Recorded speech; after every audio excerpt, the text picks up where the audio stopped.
টানা ২ জয়ে শিরোপা রেসে সবচেয়ে ভালোভাবে এগিয়ে ছিল রংপুর রাইডার্স। তবুও সাকিবের দুবাই ক্যাপিটালসের বিপক্ষে আজকের ম্যাচটা বেশ গুরুত্বপূর্ণ ছিল তাদের জন্য।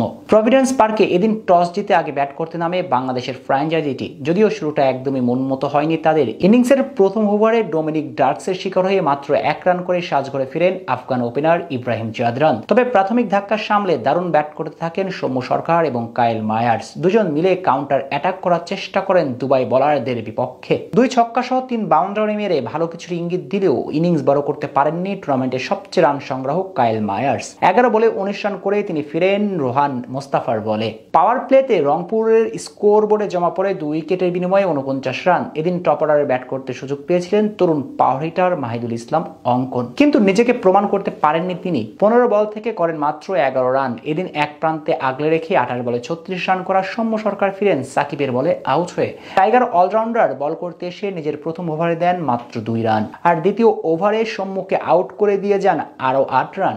টানা উইকেট হারিয়ে মাঝে কিছুটা ঝিমিয়ে পড়েছিল রংপুরের রানের চাকা। তবে ইফতিকার আহমেদ এবং অধিনায়ক নুরুল হাসান সোহান মিলে আবারও ম্যাচ জিতিয়ে ফেরান বাংলাদেশের ফ্র্যাঞ্চাইজিটিকে। শেষ পর্যন্ত ইফতিকারের ৩২ বলে ৪১ এবং সোহানের মাত্র ১৮ বলে ৩৪ রানের ইনিংসে ভর করে ১৫৮ রানের পুঁজি পায় রংপুর রাইডার্স। বলাতে ৪ ওভারের কোটা পূরণ করে মাত্র ১৬ রান দিয়ে ১ উইকেট নেন সাকিব আল হাসান।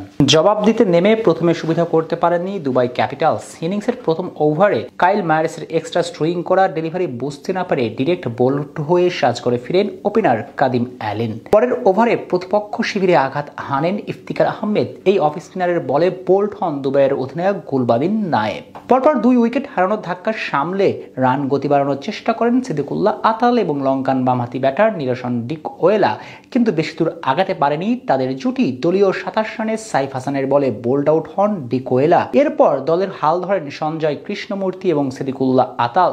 দুজন মিলে বেশ ভালোভাবে এগিয়ে নিয়ে যেতে থাকেন দুবাই ক্যাপিটালসকে। শেষ ১০ ওভারে তাদের দরকার ছিল ৮৮ রান। তাদের জুটি ভাঙেন রাকিবুল ইসলাম। তার স্পিন ফাঁদে পা দিয়ে ৩৭ রান করে বিদায় নেন কৃষ্ণমূর্তি, আর দুবাইয়ের হয়ে ব্যক্তিগত সর্বোচ্চ ৩৮ রান করেন সিদ্দিকুল্লাহ। ফিরে সাইফের বলে এলবিডব্লিউর শিকার হন। ব্যাট হাতে এদিন মাত্র ৩ রান করেন সাকিব। শেষ দিকে ডোমিনিক ডার্কস চেষ্টা করলেও জেতাতে পারেননি দলকে, অর্থাৎ হ্যাট্রিক জয় নিয়ে মাঠ ছাড়ে রংপুর রাইডার্স।